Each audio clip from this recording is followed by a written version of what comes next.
All right, we're good.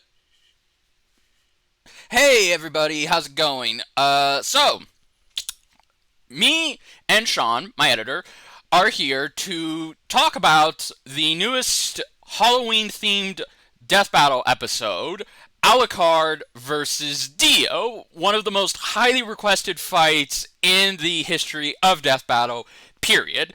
Now, originally, I wanted to do this as a standard review, but I have been working a 12-hour shift because I have a real job, so I cannot, for the life of me, sit down and record a standard review, and I figured that since we just came off of a Saberbot review, I don't know if you guys would want to see two back-to-back. So this was a good compromise. And plus two, I saw Sean's comments, and I was like, I need to get this man to record with me because we both have some very interesting opinions about this. So say hello, Sean.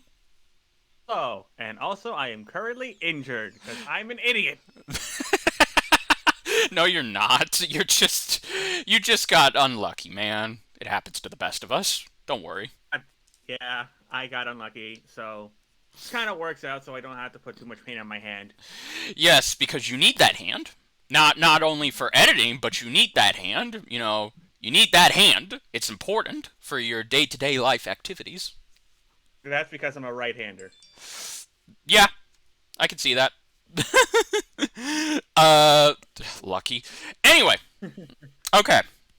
So let's go ahead and talk about this episode. So this is all unscripted. So if we stutter or if we mix things up, this is just raw coming from us. So let's just go ahead and get right into it. First things first, the obvious question, Sean, I think needs to be addressed. Is this the best Halloween themed episode they've done yet? Has the bar been set high? It's a mix of yes and a little bit of no. Okay, all right, all right. For me, it's a definite yes. I had this conversation yesterday with a couple friends. But I believe that this is hands down better than Saberwolf versus John Talbane, Krona versus Venom, and I guess to an extent, Lucy versus Carnage. And we forget Ganon versus Dracula exists. We do forget Ganon versus Dracula exist, yes. I told you, this is not scripted. So again, I'm going to make mistakes. This is why he's here. He's here to correct me. Oh, But okay, so go ahead. Enlighten me. Like let me know what do you think of this fight? Like as a fight. it's a fight. It's a really fantastic showing, to be honest. Yeah. When they meant that this was going to be the new bloodiest death battle, they meant literally. Yeah. Well, I mean, to be fair, one of Alucard's attacks is that he just unleashes a fucking tidal wave of blood. With zombies, minions of his. So I was expecting that in the episode, and I'm so glad we got it. But yeah, I agree. I think as a fight, particularly the animation, this was very well done. And we were told that this would be at a similar length to the Mega Man Battle Royale, where it would be very steady. We knew it wasn't going to go over 4 minutes, but we knew it still had to be in that 3 minute area. But I think the pacing is one of the biggest strengths of this fight. Yeah, especially when you realize that one's a time stopper and one has very fast bullets.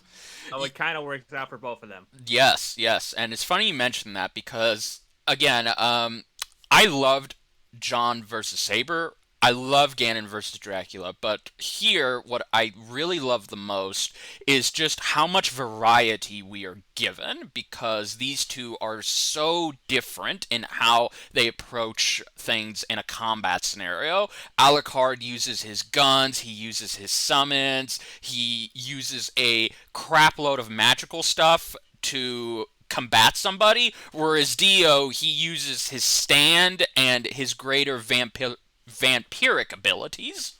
So you really get a lot going on here. Yeah, and that works out, especially considering it's an anime fight. Yes, yes, it's an anime fight, so you know there's going to be some over exaggeration and over the top shit. Do you have any favorite moments that you liked in this animation that just stuck out to you? I think the first one to come to mind, because there's a lot of good ones, honestly.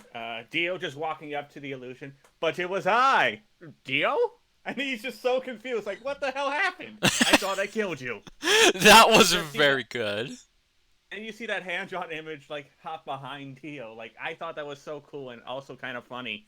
That really was. That was very good. But for me, personally, my favorite moment in this entire fight had to be the Big Ben fight that they had. Oh yeah, because this definitely had like a London setting. Yes, yes, it takes place in London because that is where Alucard and Helsing is very much located in. So I liked that. It felt like, which I'll get into later, but it just helped with the atmosphere. But yes, that moment where Dio rips off one of the hands of Big Ben to combat Alucard and his army, and then to even the playing field, Alucard just uses his telekinesis to rip off the remaining hand of Big Ben, and they get into a fight with both of those hands. I thought that was very well done, very well animated too, which kind of leads me into the animation aspect of this animated episode is just how well the 2D and the 3D elements really blend together. I think this is probably the best. I keep saying that, but I think that this is it. I'm standing by this. Like I'm dying on this hill. This is the best incorporated use of those two elements because the entire city is completely 3D and the sprites themselves are obviously 2D. Then we also get a mix of hand drawn in there. So you're just getting so much happening. Like, what do you think? Do you think that, animation wise, that this was good? Or do you think that Goku Black versus Reverse Flash, or even the other past fights that have come out in the past year, are better than this one? I think as far as like making the 3D background and the 2D stuff work, I definitely think Dio versus Alucard has that like hands down. Yeah, yeah. But Overall, I think it's just gonna take me a few more rewatches, honestly, to officially decide that. But for now, I would say, yeah, I think this is one of the best animations that they've done this season, especially in this back half, because we have a lot of other good ones. yeah, yeah. Well, see, that's the thing because really, this back half has really been mostly up. We've only had one down, but, whatever the case may be, they have been going more up in terms of how they're handling this animation. And I really must commend the entire 2D team, Luis, Zach, all of them, because they did such a fantastic job. And there's also a little bit of references in here that are from both JoJo and Hellsing, and there actually is a Hellsing abridged reference in here. It's in the beginning where we see Alucard literally take a walk and then shoot the car that Dio was in while he was killing somebody. So I liked that it is a little bit of everything in terms of Easter eggs. Wasn't that also a 3D car? Yes, yes, Like, that was the 3D car. I think, if I'm correct, I think that's the same model that they used from Zuko versus oh good. boy, Yes, Roy. Thank you, thank you. What would I do without you? Yeah, like, it looked like the same model, but it also helps with this time period because again, if I actually went back and re-watched all of Hellsing Ultimate except the 10th episode, but I was kind of spoiled on that, so it's all good. But the time setting for it is so good. It's got a very much Batman the Animated style feel where it takes place in a kind of hyper atmospheric version of London, but at the same time, it still incorporates modern technology like cell phones and all of that stuff. So it's very good. I like that they kept that here. yeah. And my thing is that I was more familiar with JoJo than Hellsing, and the JoJo references they were able to work in there were really great. Yeah, yeah. Well, okay. That's something that I want to kind of take a bit to address. Like, since you have seen JoJo, do you feel like JoJo was better represented here than in the first time they did it? Yes. I did not expect them to talk about part 6 so quickly, but they did. Okay, okay. Well, that's good. Yeah. I am not that big of a JoJo fan, but I was told that JoJo was not represented properly the first time they did this. So I obviously strive for good representation when it comes to a show or a franchise. So I'm very happy that JoJo got its just desserts. And same thing with Helsing, because again, that kind of brings me into who ultimately led this quality episode. Liam. This was his dream match, so obviously he got promoted to director and writer this year, or just director, excuse me. He has written some episodes in the past. So now he finally got to do this matchup, and he did a fantastic job with everything. I think he did a great job pulling everything together, making sure both shows were represented, and really doubling down on the quality. How do you feel? Definitely think that having Liam in charge of this episode was the right call to make, honestly. Who Great. better to lead their own dream fight than the guy who's wanted it? And then, I know he's probably got to talk to Ben about finalizing everything, but the way it turned out really well. I will. That's one of the things. Go Go ahead. ahead. I was gonna say that's one of the things I really like about Death Battle is you've seen fans of the show actually work for the show, and then they get to influence some of their dream matches, and that's another great example right here of that. It is. It is very much so. Now, what I also want to go ahead and address is okay, we've talked about the animation, but now let's talk about the voice acting because that was the biggest part of this episode. And I did watch Lads Discuss, and I know your friend was very concerned, but how do you think the voice acting was done here? Do you think it was very well handled? And in particular, not just on Alucard's side, but on Dio's side? Yeah, I was gonna say, who did you want to start with exactly? Because with Uh, Dio, I know that they wanted to get Ant Fish originally to voice him, but that ended up being Tom for a reason or another. Well, I guess we can start with Dio, because again, Alucard is kind of the one who will overshadow both of these two when you really get down and think about it. So let's just start with Dio.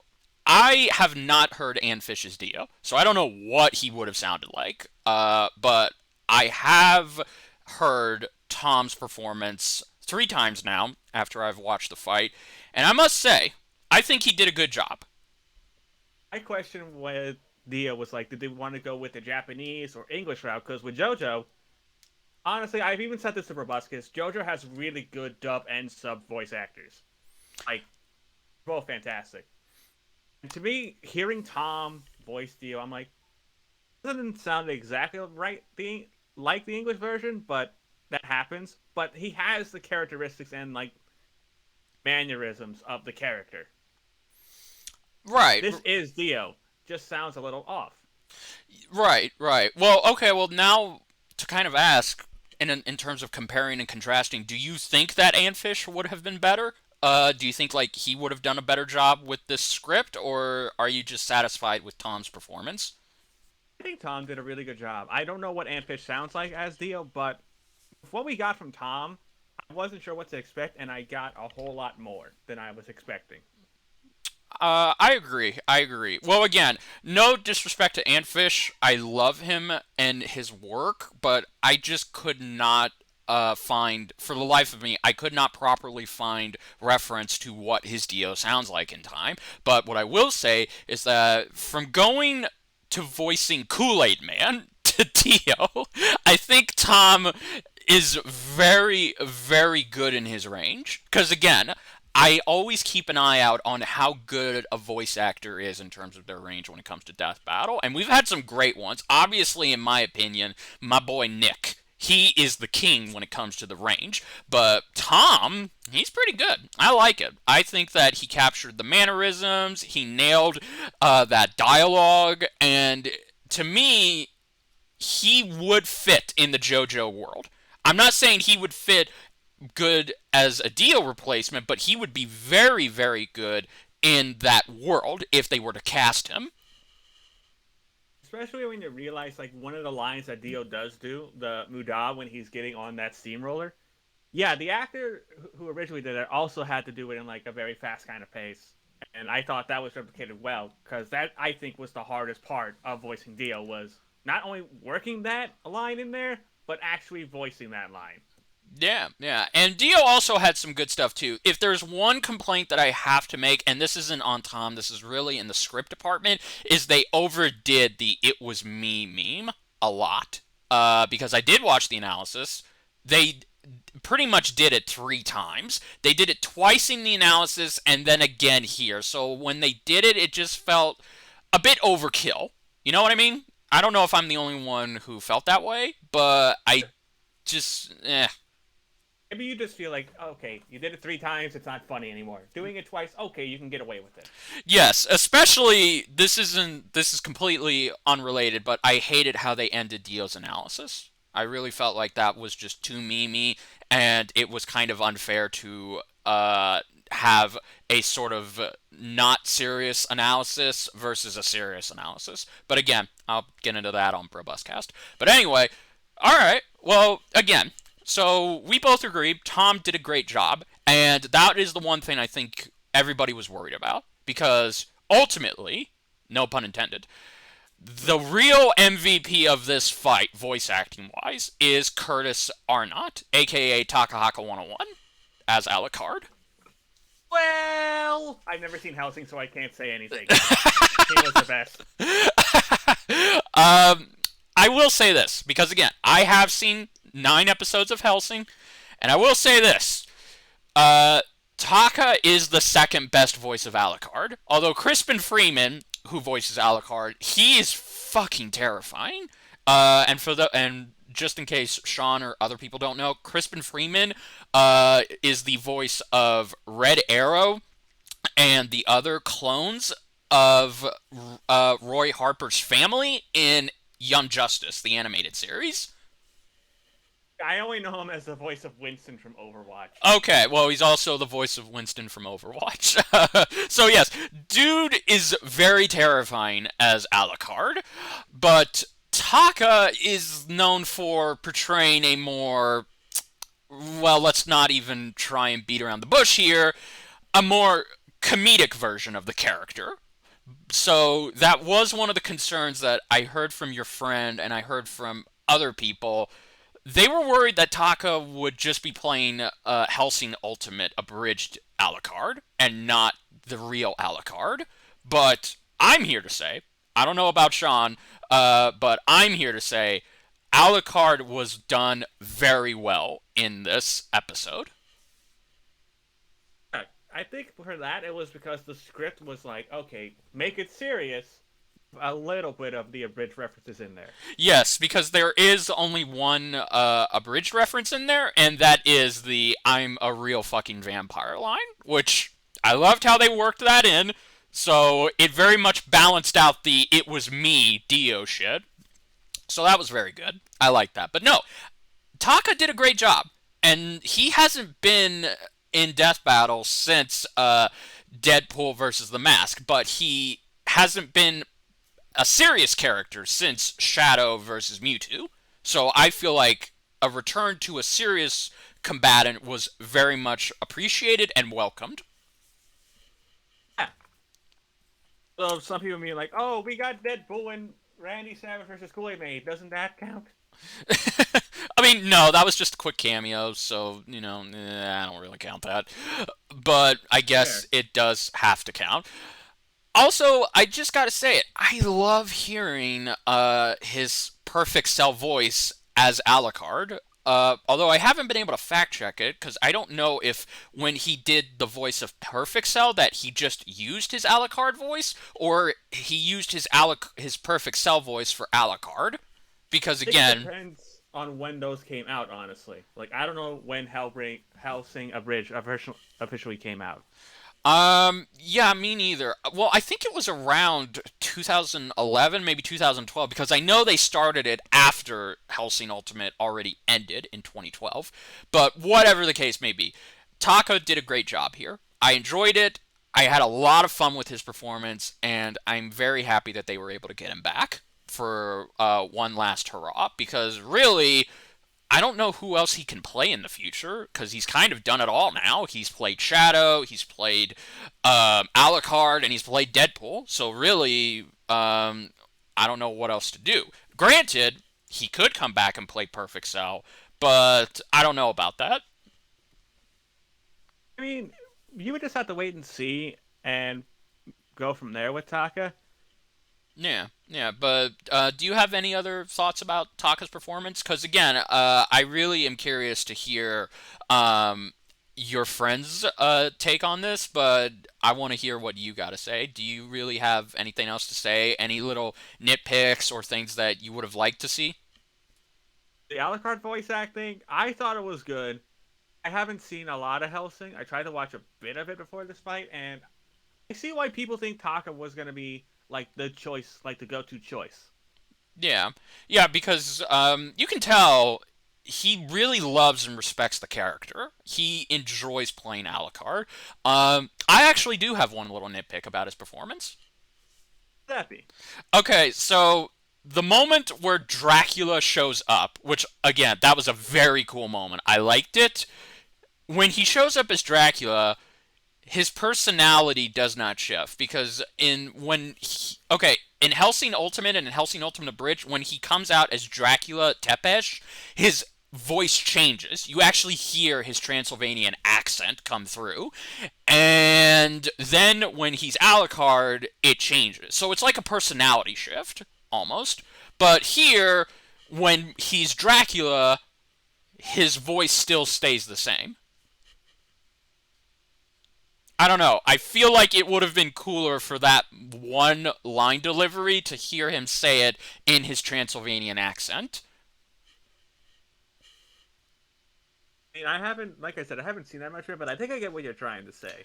Yeah, yeah. Maybe he didn't know that was a Dracula scene because they probably just get handed the script and they don't see like the animation portion. You know what? That's actually a good point. And if that is the case, it was very weird that they chose to have that while he's in his Dracula form. Because again, Dracula and Alucard are the same person, but they have completely different personalities. But whatever the case may be. All right. So, this is going to be fun to talk about the track. Oh, is it Eyes Over Heaven or Hell Over Heaven? Hell Over Heaven. Okay. Although Eyes Over Heaven sounds even better. To be fair, that's the name of a JoJo game, so I wasn't sure what they went with. Oh, okay, okay. But yeah, Hell Over Heaven, which is very appropriate, because obviously Alucard represents Hell, and Dio represents, ironically, Heaven. You gotta love the JoJo version. Yeah, yeah, yeah. But okay, so this is the second Darewolf Media track of this back half, which is very interesting how they get two tracks back to back, and Brandon gets two vocal tracks back to back. So very much appreciative there. What do you think of this track? Obviously, we can't really compare it to Oh Yeah because it's not really a traditional battle track in the sense. Would you say it's a little fair to compare it to Bizarre Stars then? You That know was what? another JoJo track? For the purposes of this, I think it is appropriate, yes. I think honestly that this was done better compared to Eyes Over Heaven. Not Bizarre Stars. I thought this track was done a lot better. I. This felt Okay, go really ahead. good. Yeah, no, no, no. I agree. I think in terms of overall instrumentation, it was because oh my goodness, I haven't even talked about it, but I'm a huge noir jazz person. I grew up with noir jazz music, noir black and white films, so again, I love it. So I love that the first couple of seconds are immediately jazz based, And I also love the use. They have a cello in here, they have drums, they have electronic percussions. It's all very well done. So there's a lot of variety in terms of the instruments in this track. But I think I'm probably not going to be alone on this. I do think, in terms of what's memorable, Bizarre Stars is still better. Yeah, I can get that. Because Bizarre Stars just has memorable beats. Like, you can hum the theme song from that fight immediately. Whereas this, it's more atmospheric. It's not about trying to be, can you hum it or can you sing it? No, it's all about the atmosphere. Yeah, and I think what I think I have Alucard's theme back when we talked about Alucard. Isn't his like theme mostly like a jazz instrumental kind of thing anyway? Yeah, yeah, pretty much, yes. Which, again, I love that. So it does do a good job of representing both Helsing and JoJo, but that's really where I'm a bit lost because, again, I don't know what JoJo's music sounds like, but I have been told that Bizarre Stars was a pretty good representation of what it sounds like. So what do you think? Do you think that this was a good representation of JoJo? Yeah, I feel like it was, especially towards the ending. A lot of people were trying to figure out like what that ending sounded like because to them it felt so much like some of the other JoJo main character themes, like Jotaro, Giorno. It's fair considering Dio is Giorno's dad. Yeah, yeah, right on, right on. But yeah, I would say that this is probably in maybe my top three favorites. It's most definitely the best atmospheric track we've gotten. Obviously, way better than Oh Yeah, Dragons and Dumplings, and again, the other ones. But I will not lie, I do kind of wish that it would have been somewhat more memorable. But I get it. They were going for atmosphere, so you don't really get that. But whatever the case may be, it's still a good track. And I love listening to it on its own and when the fight is actually happening. Yeah, I think it's a really solid track all around though.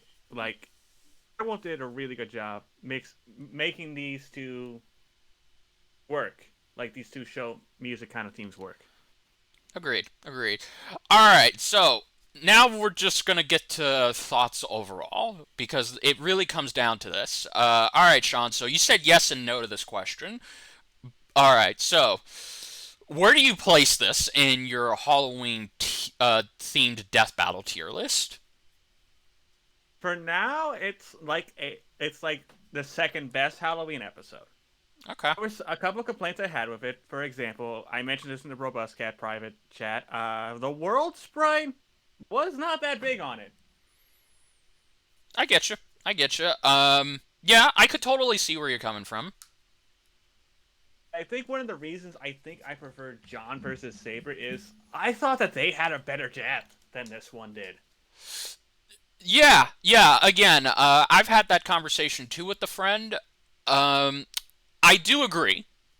In terms of the track and the death, this does not compare because John and Saber really had a fantastic track that I still listen to uh, during this time, and the death was even better because that is one of the main things this death kind of lacked. Is it kind of just lacked a bit of, like the heart getting crushed moment was good, and Dio just pounding him so fast, which I was also told this, and maybe this makes it a slightly little bit, is whenever the heart is crushed, the body has 15 seconds to live.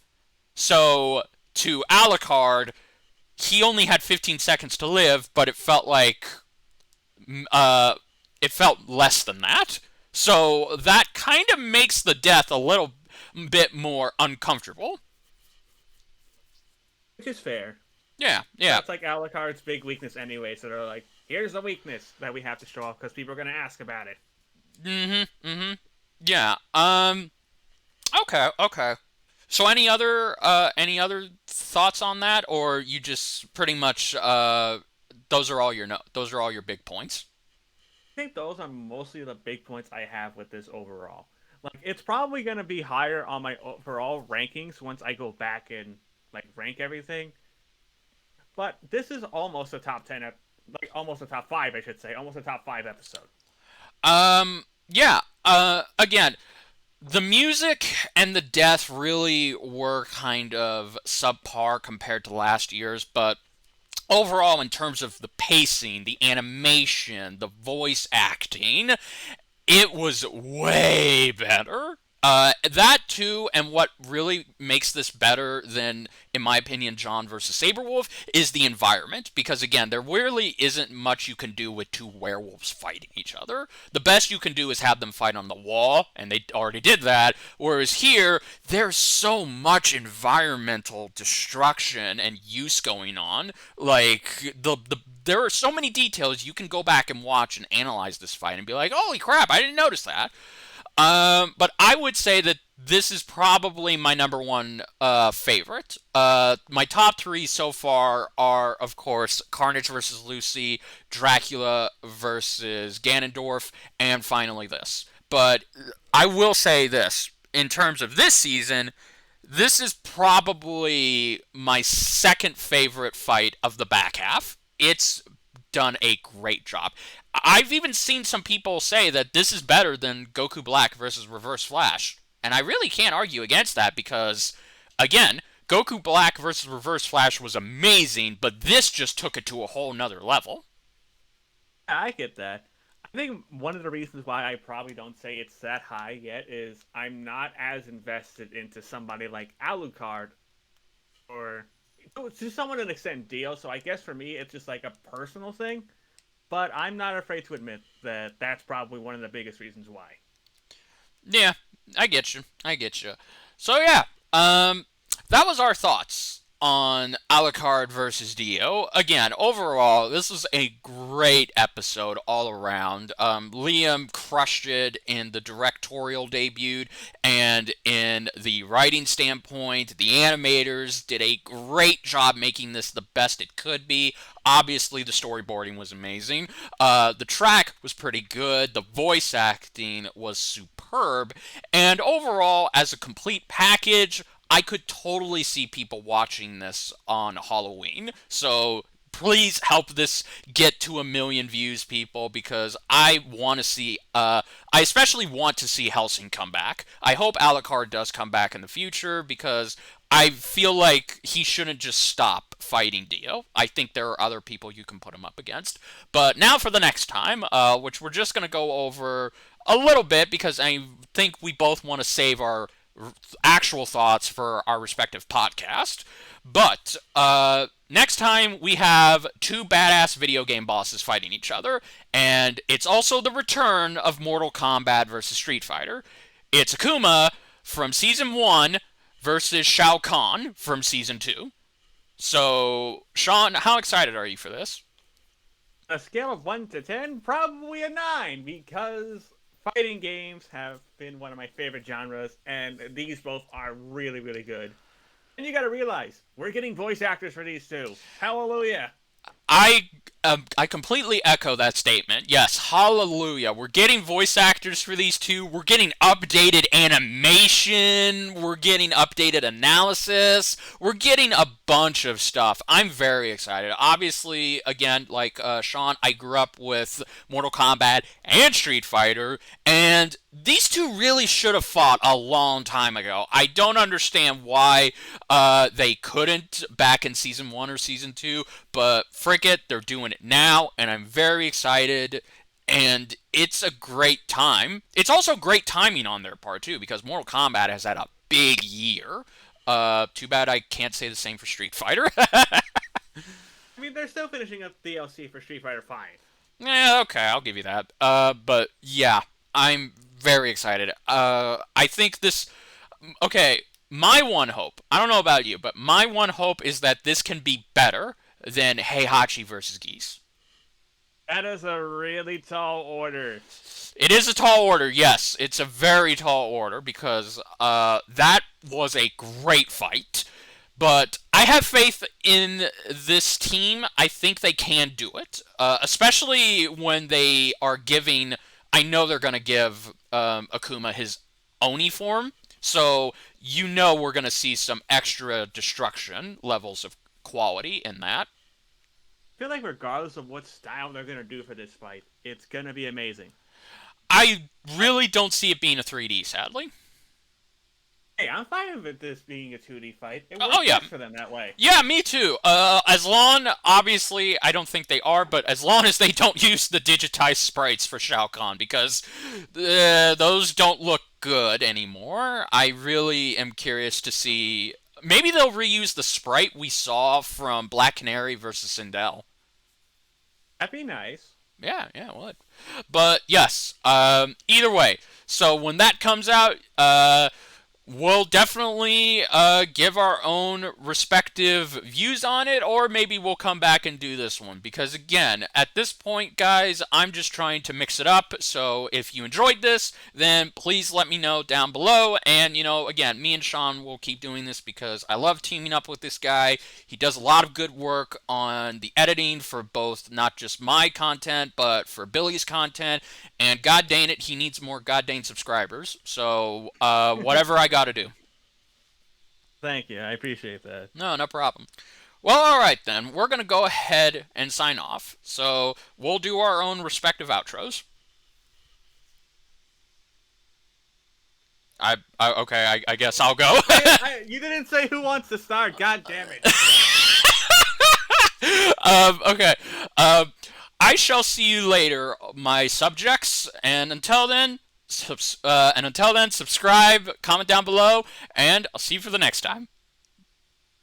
Thank you, folks, for watching. Leave a comment down below because I love reading your comments, and I will see you all later.